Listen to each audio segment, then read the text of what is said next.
नमस्कार। International recce and लामाभिरा की ओर से मैं हूं डॉक्टर उषा। आज हम बात करेंगे अंजलि मुद्रा के बारे में। अंजलि मुद्रा कैसे की जाती है, क्योंकि ये मेडिटेशन जब जापान वाले करते हैं तो इसको गोस्सा मेडिटेशन बोलते हैं। हमारे यहाँ पे इसको अंजलि मुद्रा बोला जाता है।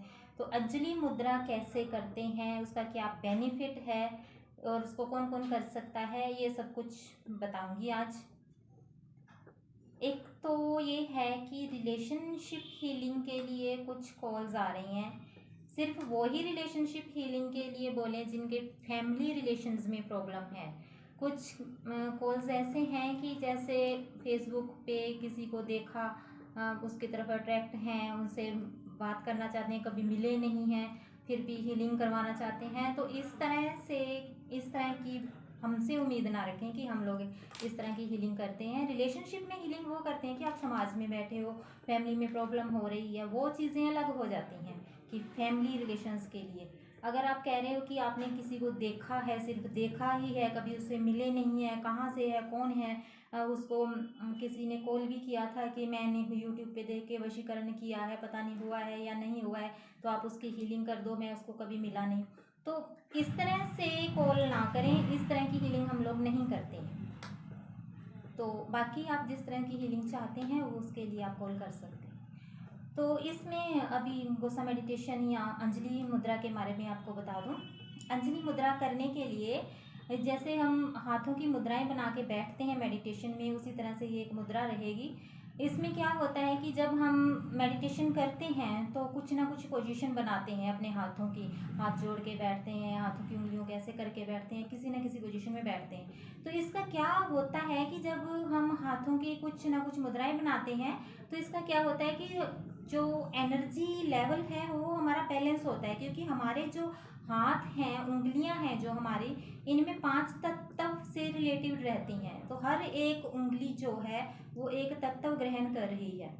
तो जब उस पर प्रेशर डाला जाता है तो वो आपका तत्व बैलेंस होता है उस टाइम। तो एक्यूप्रेशर भी इसी बेस पे काम करता है। तो आज हम जब अंजलि मुद्रा करेंगे तो इसमें आकाश तत्व से रिलेटेड होगा। आकाश तत्व इस उंगली में होता है, मध्यमा उंगली में। तो मध्यमा उंगली का मेडिटेशन होगा आज।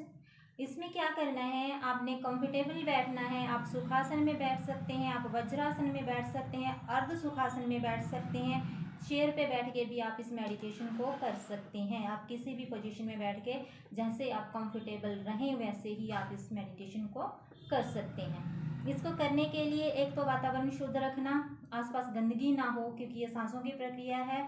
तो ये ध्यान रखना कि वहाँ पे कुछ ऐसा ना हो कि मेडिटेशन में प्रॉब्लम आए आपको। तो साफ सुथरे कमरे में बैठना। तो उसमें क्या करना है, आप चाहें तो चेयर पे बैठ सकते हैं, जैसे भी आपको बैठना है बैठ के। आपको क्या करना है कि अपने आप को बिल्कुल रिलैक्स करना है, अपने हाथों को इस पोजीशन में लाना है जैसे नमस्कार की क्रिया होती है, जैसे हम प्रार्थना में इस तरह की पोजीशन बनाते हैं। तो इसे कहते हैं अंजलि मुद्रा।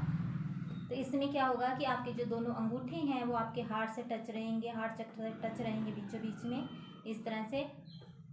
और आपने अपने पैरों से लेकर अपने बॉडी को पूरा रिलैक्स करते जाना है, बिल्कुल रिलैक्स। और अपनी सांसों पे ध्यान देना है। सांसों पे ध्यान देते हुए अपनी बॉडी को रिलैक्स करते जाएंगे। जैसे जैसे आपकी बॉडी रिलैक्स होती जाएगी उसके बाद आपको ध्यान करना है मध्यमा उंगली पे, इस उंगली पे। दोनों मध्यमा उंगली आपकी जुड़ी हुई हैं। आपका ध्यान, आपकी आंखें बंद रहेंगी, सांसों पे ध्यान, फिर मध्यमा उंगली पे ध्यान। इस मेडिटेशन को आप 10 मिनट का शुरू करेंगे। 10 मिनट से लेके धीरे धीरे बढ़ाते हुए आप इसको आधे घंटे तक कर सकते हैं।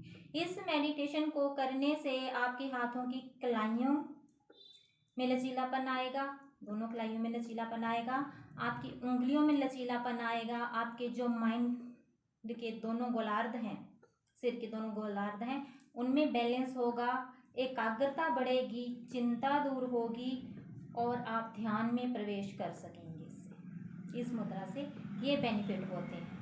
तो ये मुद्रा बहुत इजी है। सिर्फ आपको सांसों पे और आकाश तत्व पे ध्यान करना है, क्योंकि जैसे ही आप आकाश तत्व पे ध्यान करते हैं तो एकाग्रता बढ़नी शुरू हो जाती है। तो इस तरह से आप इसको कर सकते हैं, क्योंकि कुछ रिक्वायरमेंट थी कि कुछ मेडिटेशन ऐसा बताएं जो इजीली हम बैठ के कर सकें। तो आप इस पोजीशन में बैठ के इसको कर सकते हैं, क्योंकि आपने कई मॉन्क को भी देखा होगा कि वो इस पोजीशन में बैठ के मेडिटेशन कर रहे होते हैं। इसको आप प्रार्थना भी कह सकते हैं, इसको आप डीप मेडिटेशन भी कह सकते हैं। इससे आप ब्रह्मांड से कनेक्ट होते हैं, क्योंकि आप ध्यान में प्रवेश कर जाते हैं तो ब्रह्मांड से कनेक्ट होते हैं, आकाश तत्व से कनेक्ट हो जाते हैं। तो इस तरह से आप इस मुद्रा को कर सकते हैं। अगर आपको हमारा वीडियो अच्छा लगे तो प्लीज़ इसे लाइक, सब्सक्राइब और शेयर करें। धन्यवाद।